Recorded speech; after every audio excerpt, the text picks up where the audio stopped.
Hi friends, బాగున్నారండి అందరూ. ఈ రోజు క్లాస్లోని ఏ మోడల్ ఆది బ్లౌజ్ అయినా సరే మనం కొలతలు ఎలా తీసుకోవాలన్నది చూద్దామండి. మన లక్ష్మీ ఫ్యాషన్ వాళ్ళ ఛానల్లోని కుర్తీ క్లాసెస్ అలాగే కాలర్ బ్లౌజ్ మోడల్ క్లాసెస్ అవుతున్నాయండి. స్క్రీన్ మీద చూపించిన నెంబర్కి వాట్సాప్ మెసేజ్ చేసినట్టయితే మీకు నేను పూర్తి వివరాలు అన్నవి చెప్తాను. సరేనండి. ఇప్పుడు ఇక్కడ నేను చూపిస్తున్న బ్లౌజ్ అనేది ప్రిన్సెస్ కటింగ్లోని ఉంది. నేను కటింగ్ చేస్తుంది కూడా ప్రిన్స్ కట్టే, కానీ అది ప్రిన్స్ కట్ట ఏంటనేది మీరు చూడాల్సిన అవసరం లేదు. ఆది బ్లౌజ్లో ఏదైనా సరే ఎలా కొలతలు తీసుకోవాలో ఇప్పుడు చూద్దాం. ఈ షోల్డర్ దగ్గర నుంచి ముందు బ్లౌజ్కి పొడవు ఎంత ఉందన్నది ఇలా చూసుకుంటాం. ఇలా చూసుకుంటే 13.5 ఇంచీలు వచ్చింది. సరేనా. లెంత్ 13.5. సరేనా. అలాగే మనకి బ్యాక్ నెక్ డీప్ ఒకటి చూసుకోవాలి.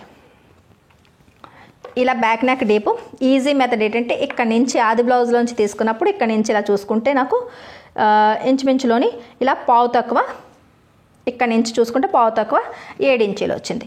అంటే మనం పావు తక్కువ 7 ఇంచీలు అంటే 6.7. తర్వాత చెప్తేనే ఎలా మార్కింగ్ చేసుకోవాలన్నది బ్యాక్ నెక్. సరేనా. అదే రకంగా ఇక్కడ ఫ్రంట్ నెక్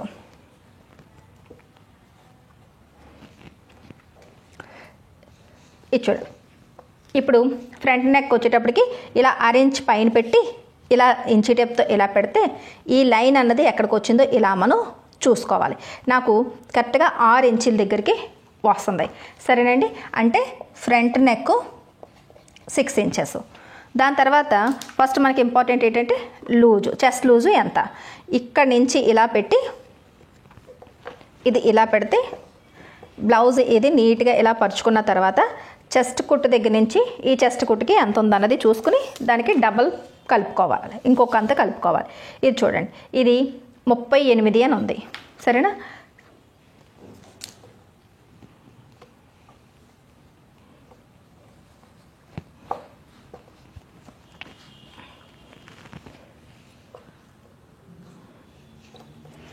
ఇక్కడ ఈ చంక కుట్టు దగ్గర నుంచి చంక కుట్టుకి ఇలా చూసుకుంటే 18 ఇంచీలు ఉంది. 18కి ఇంకొక 18 కలిపితే 36 ఇంచీలు.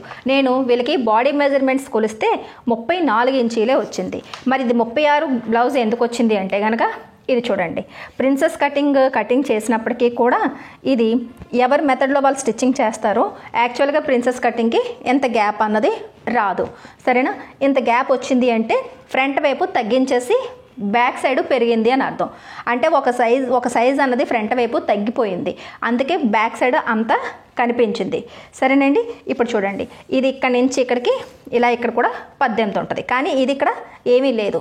అంటే అక్కడ అర్థం ఏంటంటే మనకి 36 సైజు వచ్చింది, కానీ ఇది 34 సైజులో ఉందని అర్థం. సరేనండి. నేను బాడీ మెజర్మెంట్స్ తీసుకున్నాను కాబట్టి ఆ విషయం అర్థమైంది. లేదు అంటే హుక్ బెల్ట్కి ఐ బెల్ట్కి ఎక్కువ గ్యాప్ వచ్చినా సరే మీరు అలా ఒక సైజుని తగ్గించాలి బ్యాక్ సైడ్ కొలుచుకున్న తర్వాత. సరేనా. చెస్ట్ లూజ్ ఎంత 34 అని మార్కింగ్ చేసుకుందాం. ఇప్పుడు తర్వాత మిగతావి నడుం లూజు. హుక్ బెల్ట్ దగ్గర నుంచి ఇలా పట్టుకొని హుక్ బెల్ట్ దగ్గర నుంచి మొత్తం రైట్ సైడ్ కొలుచుకున్నా పర్లేదు, రాంగ్ సైడ్ నుంచి కొలుచుకున్నా పర్లేదు, మొత్తం అంతా నడుము అంతా కూడా ఎంత ఉందన్నది ఇలా చూసుకుని హుక్ బెల్ట్తో పాటు కొలుచుకోండి. కొలుచుకుంటే నాకు 29.5 వచ్చింది. నేను 30 ఇంచీలకని మార్కింగ్ చేస్తున్నాను. సరేనా. నడుము 30 ఇంచులు. ఇప్పుడు మార్కింగ్ పెట్టుకుందాం. పొడవు ఎప్పుడైతే మనకి 13.5 ఇంచులు ఎంత అయినా సరే 1 ఇంచు మనం ఖర్చులకి కలుపుకుంటాం. సరేనా. ఇప్పుడు ఇక్కడి నుంచి పైనుంచి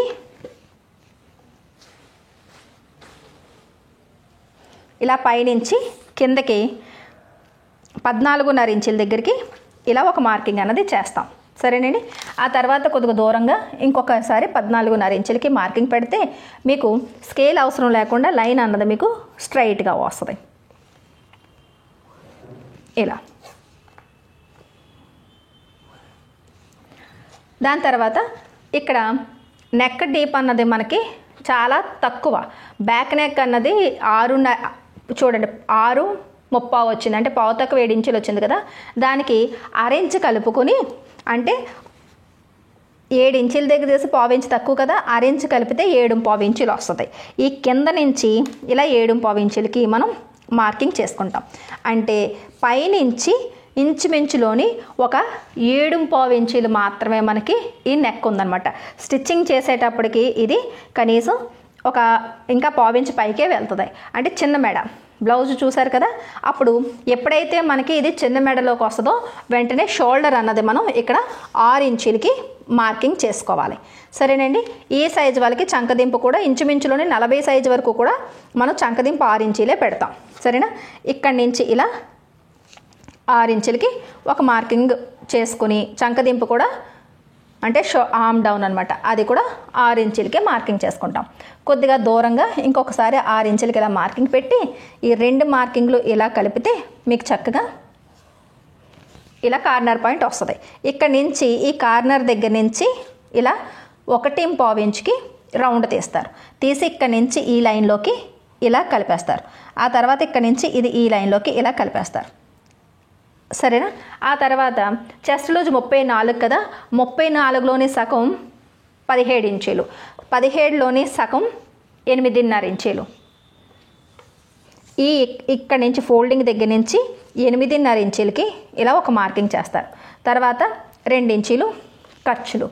ఇక్కడ ఎప్పుడూ కూడా మనం నడుము కొలత తీయాల్సిన అవసరం లేదు, డైరెక్ట్గా కూడా మనం మార్కింగ్ చేసేసుకోవచ్చు. స్టిచ్చింగ్ చేసేటప్పుడు నడుము కొలతతో ఫిట్టింగ్ చేసుకుంటే సరిపోద్ది. ఇక్కడ కూడా నేను 8.5 ఇంచులకి మార్కింగ్ చేస్తున్నాను, 2 ఇంచులు ఖర్చులకి. సరేనండి. ఇలా అయితే మీకు వర్క్ అనేది ఫాస్ట్గా అవుతుంది. ఎందుకంటే చెస్ట్ లూజ్ కన్నా ఎప్పుడు నడుము లూజు తక్కువగానే ఉంటుంది. కాబట్టి ఫిట్టింగ్ చేసేటప్పుడు ఎక్స్ట్రాగా ఏమైనా మిగిలితే కటింగ్ అన్నది చేసేయచ్చు. సరేనా. ఇప్పుడు ఇక్కడి నుంచి మెడ వెడల్పు అన్నది 3 ఇంచులకి తీసుకోవాలి. సరేనా. ఇక్కడ కూడా సేమ్ 3 ఇంచులకే మార్కింగ్ చేసుకోవాలి. చిన్న మెడకి మెడ వెడల్పు ఎక్కువ తీసుకుని ఇలా తీసుకుంటే మీకు రౌండ్ అన్నది ఇక్కడ పర్ఫెక్ట్గా వస్తుంది. సరేనా. ఇప్పుడు ఇక్కడ నుంచి ఈ లైన్కి ఇలా కలిపేయండి. ఇప్పుడు ఇక్కడ రౌండ్ తీసుకోవాలి ఇలా. సరేనండి. ఈ రకంగా మార్కింగ్ చేసుకోవాలి. తర్వాత ఫ్రంట్ పార్ట్ అనేది బ్యాక్ పార్ట్ని అనుసరించే ఉంటుంది కాబట్టి ఫ్రంట్ పార్ట్ ఏ మోడల్ అన్నా సరే మనం కటింగ్ చేసుకోవచ్చు.